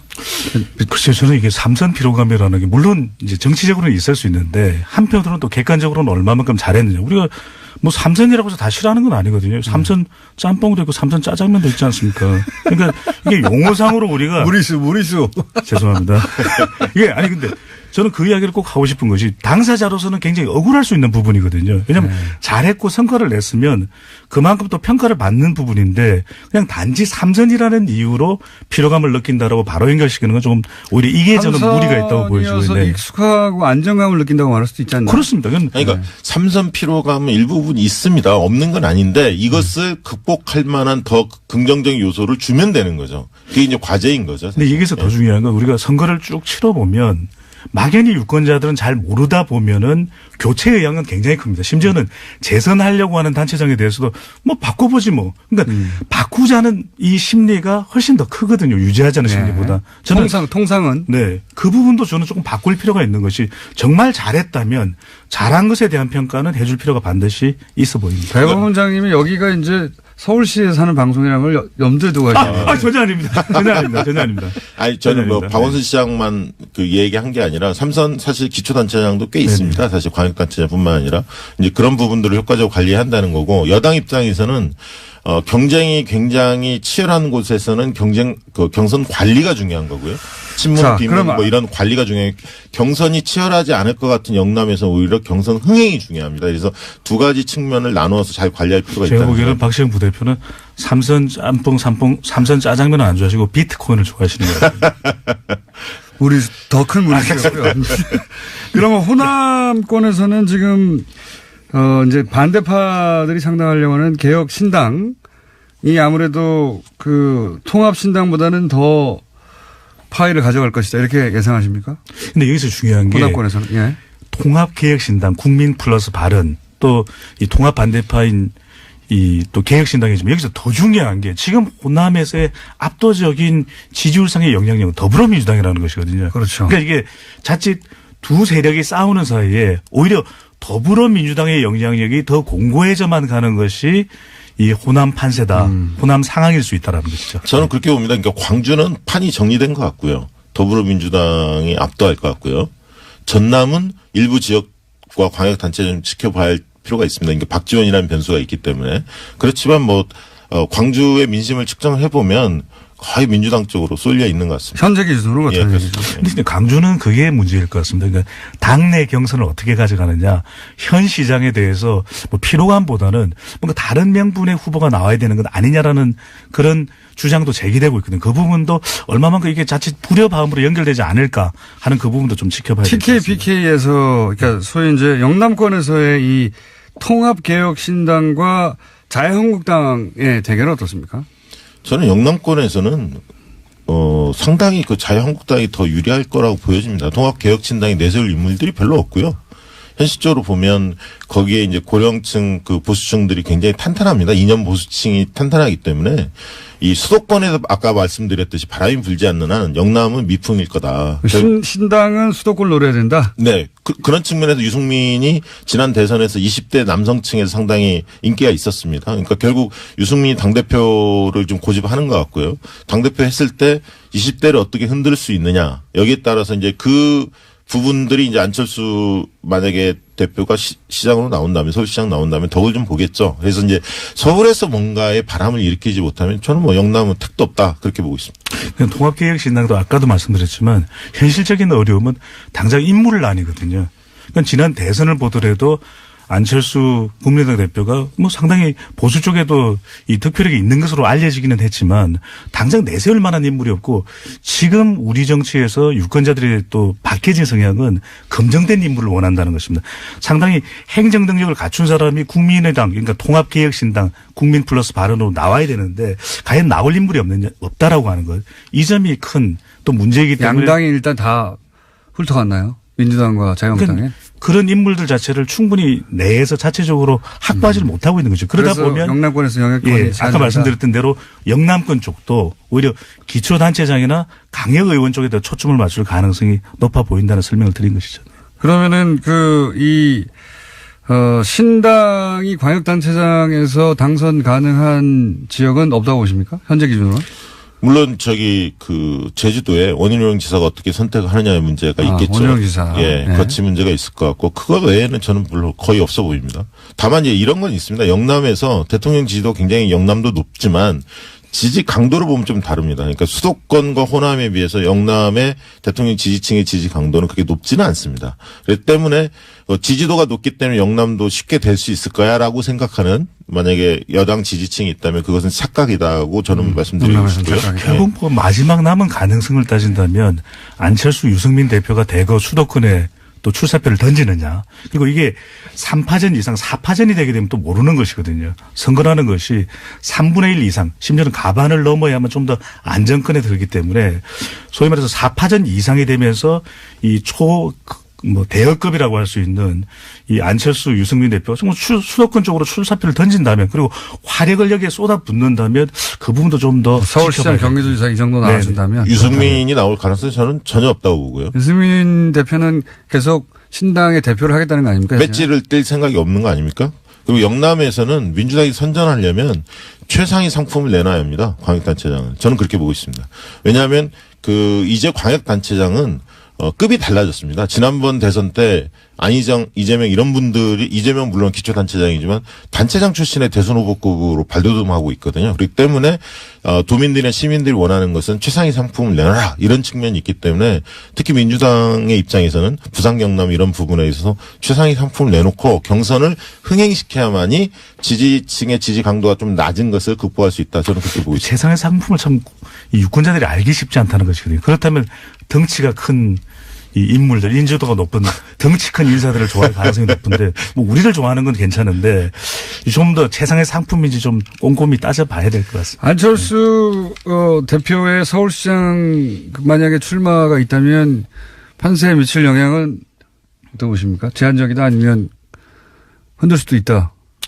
저는 뭐 아주 파격적이지는 않더라도 적어도 가능성을 따져볼 정도의 영향은 충분히 있을 것으로 보여집니다. 왜냐하면 자유한국당에 또 어떤 인물이 나오느냐 아직까지 미지수거든요. 그런 만큼 이 보수층을 결집할 수 있는 자유한국당 플러스 중도 또 현직인 박원순 시장이냐 아니면 또 제3의 더불어민주당 인물이냐에 따라서 그 판세가 조금 더 요동칠 가능성 여지는 있어 보입니다. 저도 안철수 후보가 만약에 서울시장 나온다면 제한적이라고 보고요. 한 20% 선일 것 같고 최대.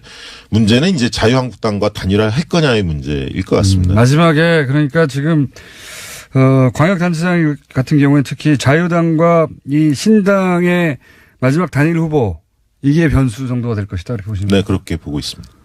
될까요 그렇게? 저는 단일화 시도가 쉽지 않은 것이 아까도 말씀드렸지만 선거에서 중요한 건 유권자들이 합해지느냐가 중요하거든요. 자유한국당 또 통합개혁신당이 단일화했다 하더라도 유권자들이 합해지지 않을 가능성이 높다는 것이 큰 이 걸림돌이 될 걸로 보여집니다. 자, 알겠습니다. 거기까지는. 그럼 올림픽 변수 시간이 거의 없기 때문에 이 얘기를 너무 많이 했네요. 올림픽 변수는요. 올림픽은 누구한테 유리한 겁니까? 올림픽은 지금 당장은 단일팀 공동 입장 가지고 이제 논란이 좀 있었습니다만 실제로 이제 올림픽이 개최가 되고 그게 흥행이 성공을 하면 당연히 그 민주당한테 유리하죠. 지금 당장은 여러 가지 논란이 있기 때문에 그렇게 보일 뿐이지 전 나쁘지 않다고 봅니다. 다만 그것을 안보 이슈로 활용하고 있는 보수 야당의 어떤 논리가 약간 먹히고 있죠. 다만 이제 우리한테 민주당한테는 더 유리한 전선은 사실 적폐청산 전선입니다. 그래서 결국은 평창은 2월에 끝나고 MB 문제나 이런 적폐청산 드라이브는 3월까지 계속 지속이 될 것으로 보여지기 때문에 적폐청산 드라이브가 걸리면 집권 여당이 상당히 유리한 국면이 될 거다 그렇게 보고 있습니다. 네, 3초만 쓰겠습니다. 이 올림픽 이후에 평화 모드가 유지되면 오케이 여당에 유리할 텐데 자칫 북한이 뭐 3월이든 4월이든 또 북핵 실험을 한다. 분위기가 달라질 것으로 보여집니다. 북핵 실험을 하느냐 안 하느냐에 따라 북핵 실험을 안 한다면 그냥 올림픽은 계속 여당에 유리한 국면. 네. 그러니까 지금은 뭐 단일팀이니 얘기가 많지만 실제 경기가 벌어지고 이제 올림픽이 진행되면 그런 이슈도 사라질 것이다. 그렇습니다. 응원 모드라는 게 있거든요. 응원 모드로 변하면 상당히 좀 변화가 또 있을 걸로 보여집니다. 네. 마지막으로 그 외에 이제 현재 이제 포탈 등을 통해서 대량 댓글이 생산되고 또 지지율에 영향을 준다고 하고 있는 비트코인이나 그 외에 뭐 최저임금이라든가 몇 가지 이슈가 있지 않습니까? 네. 이런 개별 이슈들이 종합적으로 계속 살아서 지방선거까지 갈까요? 근데 가장 중요한 것은 이런 이슈에 반사익을 가져가는 정치 세력이 있어야 되거든요. 그렇죠. 자유한국당이나 야권에서 이 이슈를 다 통째로 가져간다면 2010년의 무상급식처럼 네. 그런 현상이 나타날 텐데 또 하나는 정부의 학습 효과도 있어서 대응을 한다라는 것입니다. 그런데 결코 20대 30대의 표심이 이런 부분에 영향을 받는다는 점만큼은 잊지 말아야 될 걸로 보여집니다. 영향을 받는데 그게 자유한국당이나 다른 야당으로 가지는 않는다? 그렇습니다. 저는 이제 예를 들면 투표율에 약간 영향을 미칠 거라고 보고 있습니다. 56.8%였거든요. 지난번 지방선거가. 그래서 이번 선거에서는 60% 정도까지 될 수 있을 것이라는 전망도 있었는데 비트코인이나 이런 등등 문제 때문에 젊은 층에서 약간 투표율이 낮아질까 그런 점이 좀 여당 지지층의 젊은 세대가 투표장에 안 나갈 수 있다. 일부 안 나갈 수도 있다. 예. 그럼 불리해지는 거죠 또. 예. 불리할 정도는 아니지만 지나치게 낙관하는 건 경계해야 한다. 그렇게 보고 이 이슈가 여당에 불리하고 야당이 유리하느냐 따져봤을 때 이걸 야당이 가져가지는 않는데, 그죠? 근데 여론상으로 볼 때는 이 이슈가 쉽게 가라앉을 이슈는 아니라는 것입니다. 20대 30대에게는 기회를 박탈됐다라는 것이 굉장히 이게 비트코인 같은 경우는. 네, 예. 이게 상실감이 클 수 있는 부분에 대해서이기 때문에 예. 지속 가능성은 있다. 그러니까 가져가지는 않지만 투표장에 나가는 효과는 낮아질 수 있어요. 예, 그렇습니다. 그런 측면에서 최근에 당정청이 굉장히 협의를 강화해야 합니다. 사실은 여러 가지 혼선들이 좀 노출이 되고 있거든요. 근데 이걸 야당은 왜 못 가져가는 거죠? 야당이 가져가기에도 이게 뚜렷하게 이게 딱 떨어지는 이슈가 아닌 것이거든요. 그러면 비트코인을 하자, 가상화폐를 무조건 하자라고 할 수도 없는 부분이고 또 남북 단일팀을 무조건 하지 말자고 극단적으로 이야기할 수도 없는 부분이기 때문에 이런 이슈가 우리가 이야기하는 굉장히 모호한 이슈. 그래서 이 이슈들이 답을 내놓기도 쉽지 않지만 그 파장은 지속되는 상당히 좀 골치 아픈 이슈가 되는 것이죠. 네. 자, 두 분 여기까지 하고요. 예. 이 덩치 대담을 저희가 한 3주에 한 번씩 하려고 그랬는데 오늘은 그렇게 크게 재미없어가지고 4주 정도로. 수기 기간이네요. 네. 네. 여기까지 하겠습니다. 박시영 윈즈코리아 부대표, 배종찬 리서치 본부장이었습니다. 감사합니다. 감사합니다. 예.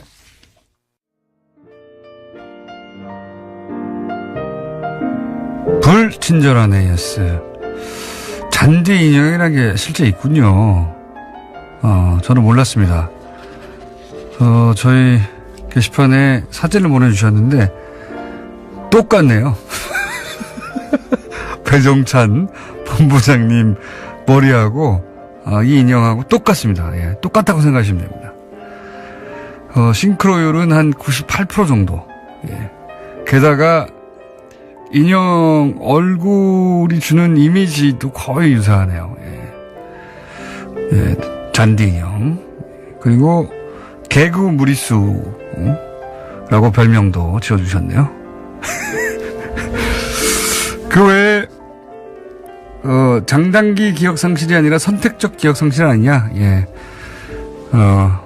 지금 야당이 여당 시절에 냈던 법안이나 북한 관련해서 했던 활동들을 보면 사실은 지금 반대하고 있는 걸 고스란히 본인들이 했었거든요. 그래서 장단기가 아니라 불리한 것만 기억하지 못하는 선택적 기억 상실 아니냐 이런 문자 보내주셨고, 포탈 관련해서 문자 많이 왔네요. 예. 포탈 요즘 이상하다고 너무 댓글들이 이상하다고 느낀 사람들 많습니다. 저희도 좀 파보겠습니다. 예, 여기까지 하겠습니다.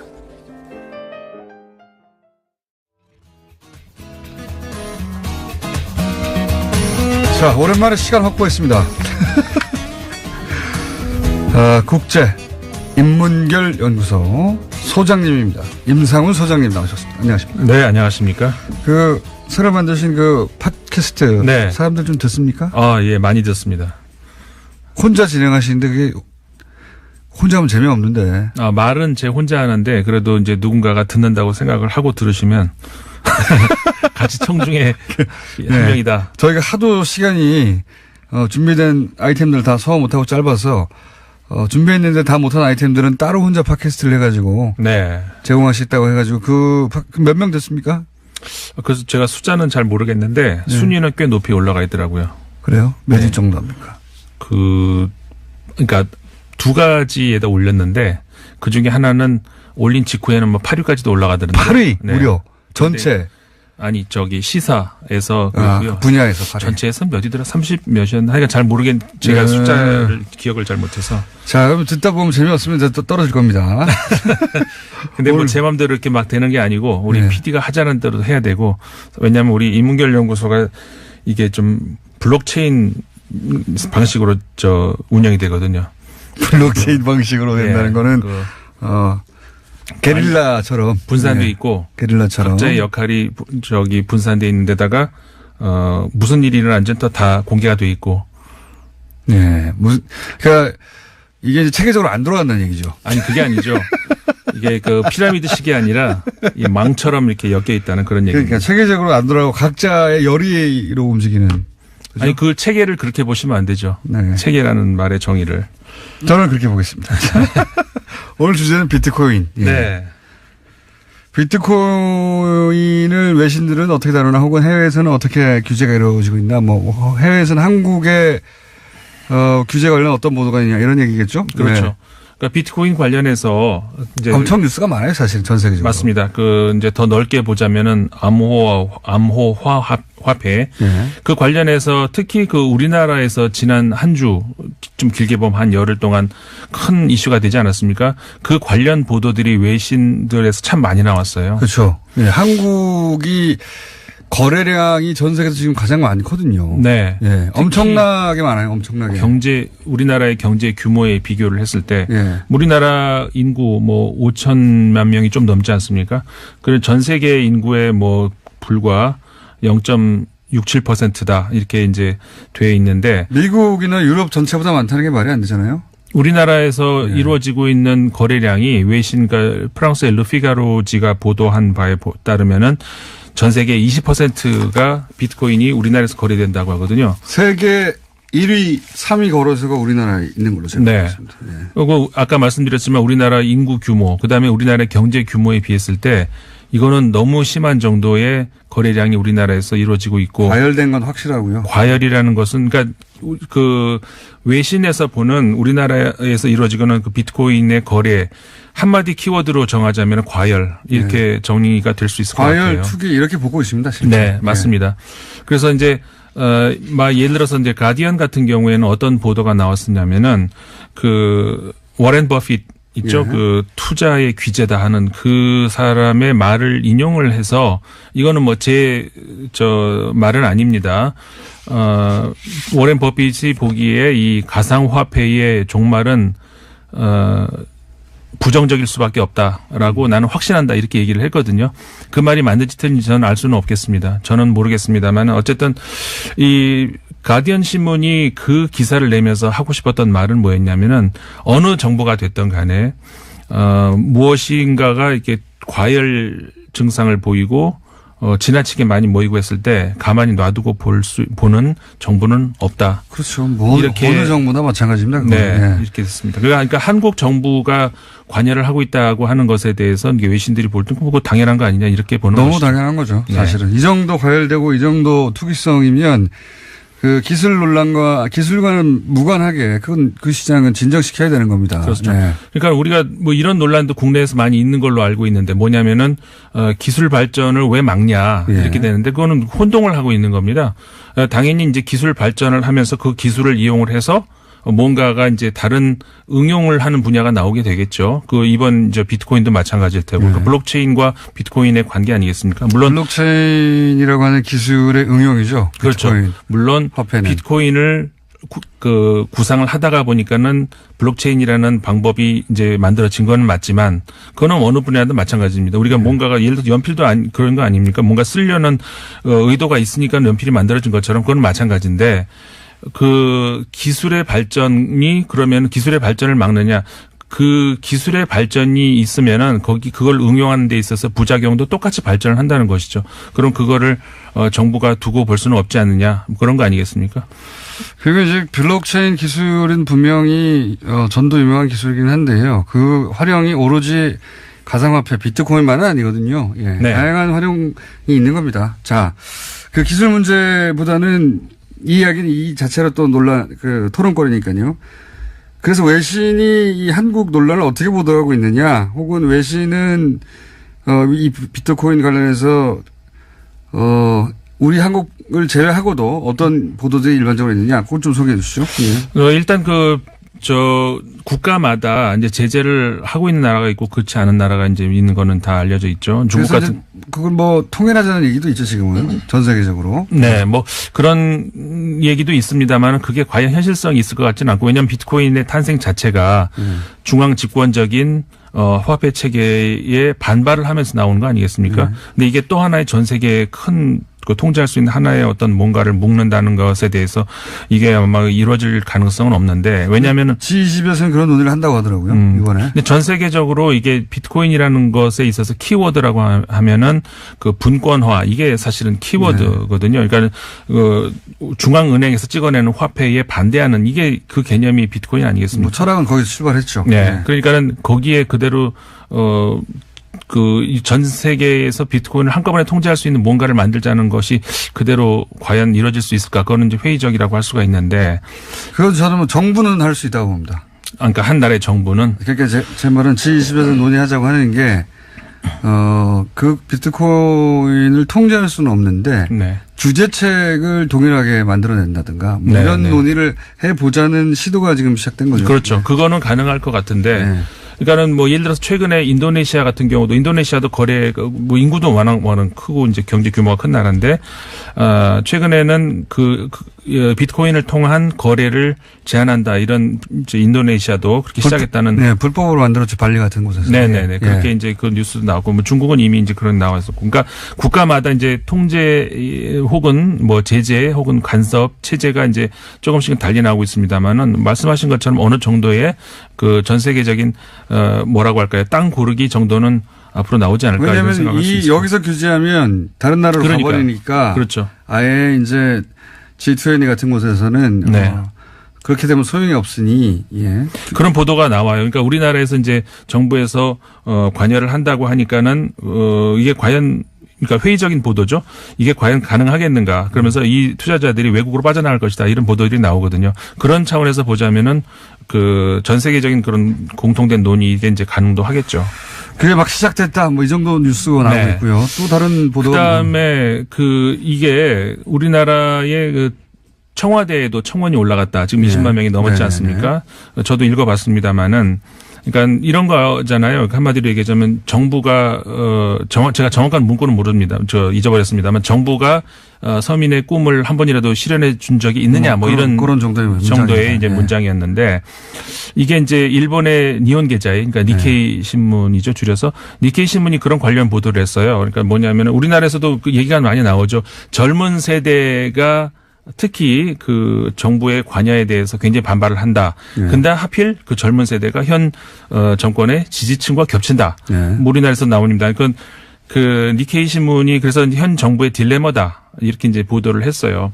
근데 그러면 이 젊은 세대가 이제 제가 보기에 과연 젊은 세대가 하나로 묶을 수 있는 어떤 뭐 젊은 세대로 그냥 퉁칠 수 있느냐 한마디로 얘기해서 그러니까는 그 정부의 관여에 반대한다 혹은 뭐 불만을 가지고 있다라고 하는 사람이 그 사람들이 곧 현 정부의 지지 세력이냐 과연 그건 또 한번 봐야 될 것 같고 그 다음에 이게 그 현 정부에 대한 어떤 불만이라기보다는 니온 게자이 신문에 따르면은 그 세대 간의 갈등으로 번질 수 있는 소지가 있다. 이미 이제 이게 이제 이번 비트코인에서 나온다는 거거든요. 이게 무슨 소리냐면은 그러니까는 이게 과열된 투자 이제 그거 문제 아니겠습니까? 무슨 얘기냐면 내가 예상할 수 있는 내가 예를 들어서 몇 시간을 일을 하면은 그만큼 얼마의 급여를 받을 수 있다 이런 책이 아니라 얼마가 뛸지 모르겠지만 그러니까 한번 걸어본다 이거 아니겠습니까?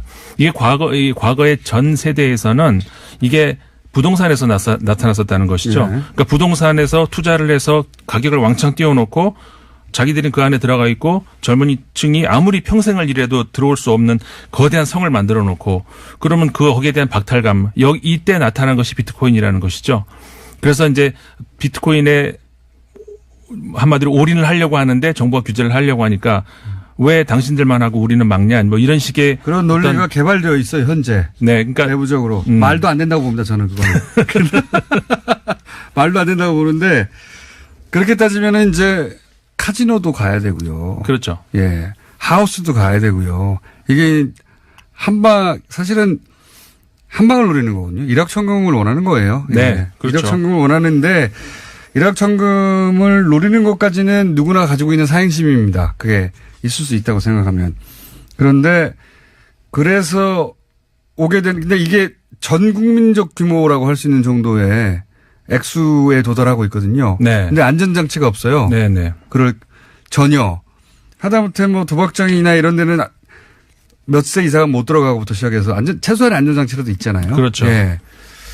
그러니까 그 안전장치가 없다는 거 그게 문제가 되는 것이죠. 아무런 안전장치, 이게 규제라고 볼 게 아니고 최소한의 안전장치가 실명으로 해라, 뭐 기타 등등 최소한의 안전장치를 두려고 하는 겁니다. 보호장치라고 보면 될 것 같은 것이 과거에 사실 네덜란드에 있었던 튤립 대란 그 사례를 찾아보시면은 바로 이해가 되실 것 같아요. 이게 어떤 의미에서 국가가 큰 어떤 그 문제가 될 수 있는 소지를 안고 있는지 그거는 과거에 그 튤립 대란하고 비슷한 그렇게 그렇죠. 이제 예. 사례가 될 수 있을 뭐 것 같아요. 폰지 사기 얘기도 나오고요. 기본적으로 똑같지는 않은데 이제 이런 얘기를 하면 일확천금 노리는 거 아니야? 그러면 이제 아니야 기술 때문이야 이렇게 변호가 나오죠.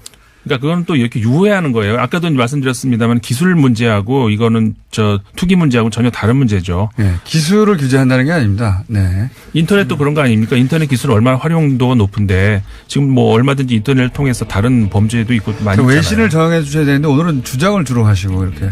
아니 외신에서도 그렇게 얘기를 한다는 말씀 드렸잖아요. 알겠습니다. 임상훈 소장님이었습니다.